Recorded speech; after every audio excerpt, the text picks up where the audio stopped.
Assalamualaikum warahmatullahi wabarakatuh. Shalom, Om Swastiastu, Nama Budaya, Salam Kebajikan. Perkenalkan, saya Keila Chahla dengan NPM 6023210034 dari kelas A angkatan 2023. Pada kesempatan kali ini, saya akan membahas mengenai sebuah kerangka penting yang dikembangkan untuk menjelaskan bagaimana bisnis modern itu dapat menggabungkan aspek psikologis dengan strategi organisasi, sehingga mampu menciptakan keunggulan bisnis yang berkelanjutan sekaligus memberikan kebahagiaan bagi orang-orang yang terlibat di dalamnya.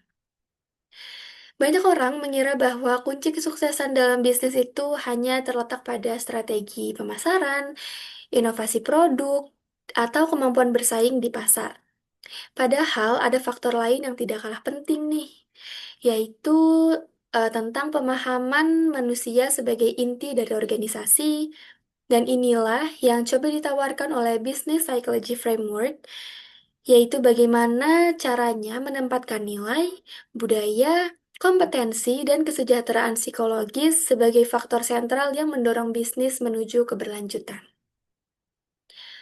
Nah, kerangka ini tuh diawali dari pilar pertama yaitu Strategic Direction Capital, yang dimana pada bagian ini tuh lebih berbicara mengenai pondasi dasar dari sebuah bisnis, mulai dari filosofi dan nilai-nilai yang melandasi berdirinya organisasi.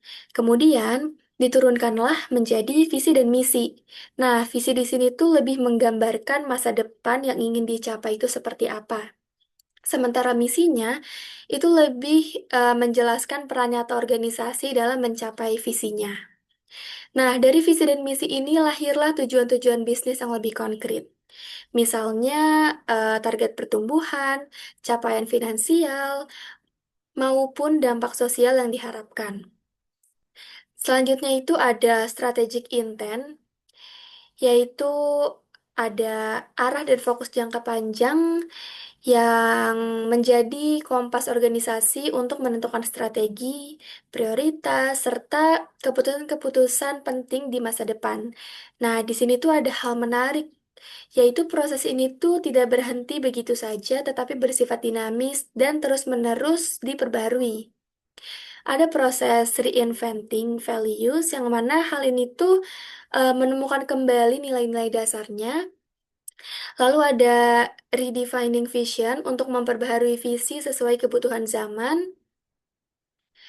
Selanjutnya ada review objektif, yaitu agar tujuannya itu tetap relevan.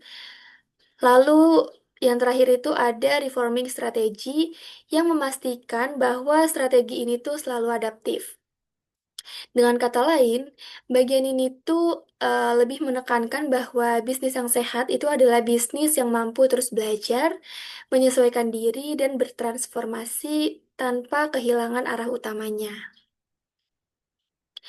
Nah, setelah fondasi strategis itu dibangun, pilar selanjutnya itu ada organizational capital, yang dimana pada pilar ini itu lebih berfokus pada diberikannya hal bagaimana organisasi itu dikelola dan dijalankan. Ada 4 komponen utama yang dijelaskan pada organizational capital. Yang pertama itu ada leadership and management.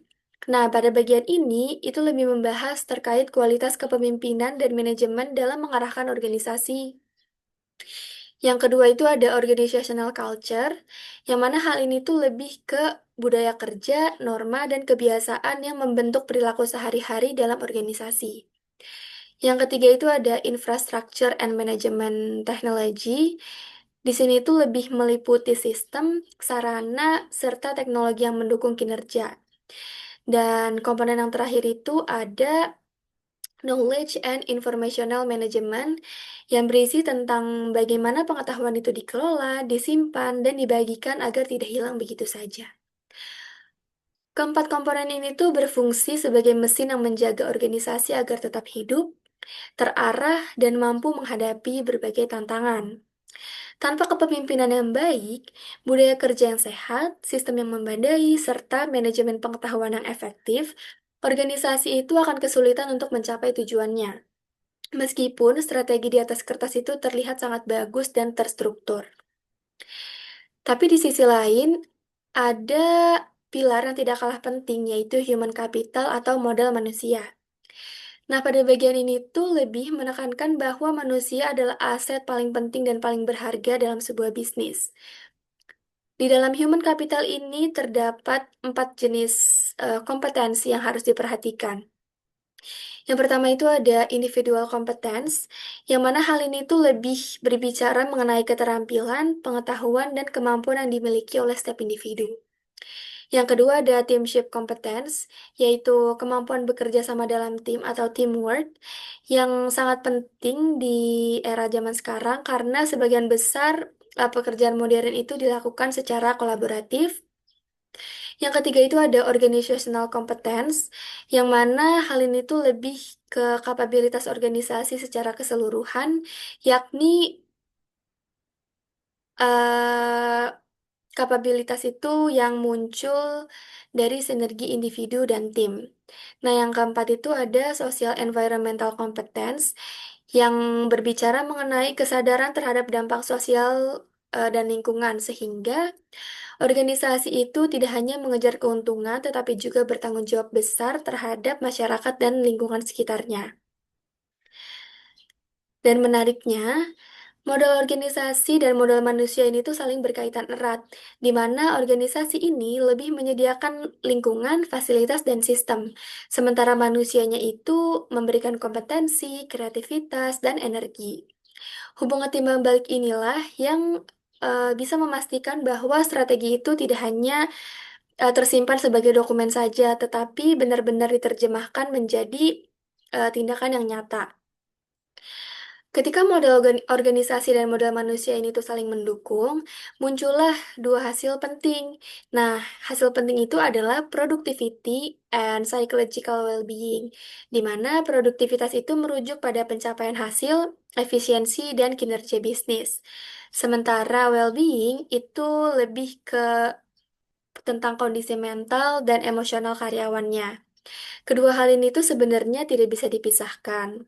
Organisasi itu hanya akan benar-benar produktif jika orang-orang di dalamnya itu merasa sehat secara psikologis, merasa dihargai, dan memiliki semangat kerja yang tinggi. Sebaliknya, karyawan yang sejahtera itu cenderung memberikan kinerja yang lebih baik, lebih kreatif, dan lebih loyal. Intinya itu adalah keberhasilan finansial itu tidak boleh mengorbankan manusia. Justru manusia harus menjadi pusat yang didukung. Karena dari merekalah keberhasilan bisnis itu bisa berasal. Nah, semua ini tuh kemudian bermuara pada tujuan akhirnya, yaitu ada Sustainable Business Excellence and Happiness. Yang dimana istilah ini tuh lebih menunjukkan bahwa tujuan bisnis itu bukan hanya sekedar mengejar keuntungan jangka pendek, tetapi juga membangun keunggulan yang berkelanjutan dan memberikan kebahagiaan bagi semua pemangku kepentingan. Misalnya itu ada karyawan, pelanggan, pemilik, bahkan masyarakat luas. Namun, kita juga tidak boleh lupa bahwa ada external forces atau kekuatan eksternal lainnya seperti perubahan pasar, regulasi, perkembangan teknologi, maupun kompetensi global yang akan bisa mempengaruhi hasil bisnis.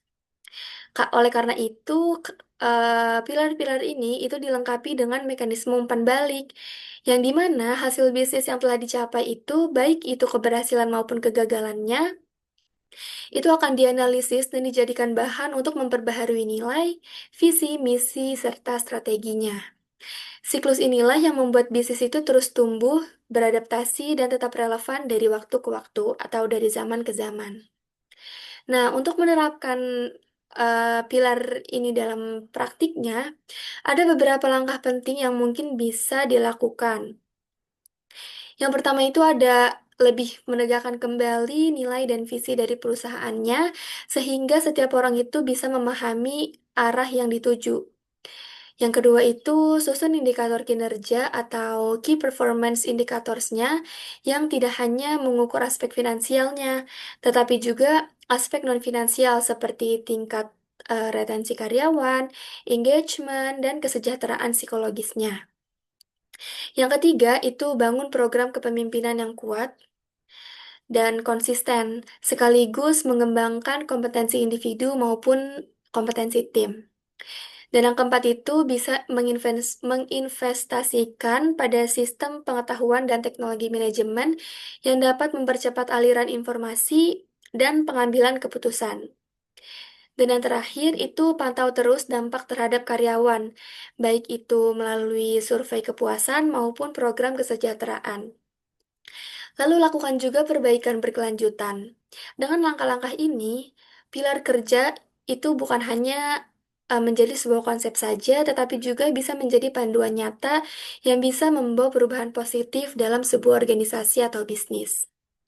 Nah, Business Psychology Framework ini tuh mengingatkan kita bahwa bisnis yang sukses itu bukan hanya bisnis yang menghasilkan angka keuntungan yang besar, melainkan juga bisnis yang mampu menghubungkan visi strategis dengan pengelolaan organisasi, pemberdayaan manusia, menjaga kesejahteraan psikologis, dan beradaptasi dengan lingkungan eksternal.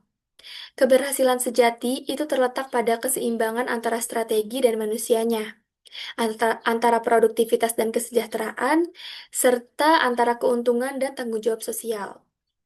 Dengan memahami dan menerapkan kerangka ini, organisasi itu tidak hanya dapat bertahan, tetapi juga bisa berkembang menjadi bisnis yang lebih unggul lagi ke depannya, lebih berkelanjutan, dan lebih bisa membawa kebahagiaan bagi semua pihak yang terlibat. Dengan penjelasan ini, diharapkan semoga apa yang disampaikan bisa bermanfaat untuk kita semua. Mari kita bersama-sama membangun bisnis yang lebih manusiawi, beretika, dan berkelanjutan. Sekian penjelasan dari saya, kurang lebihnya mohon maaf. Wassalamualaikum warahmatullahi wabarakatuh.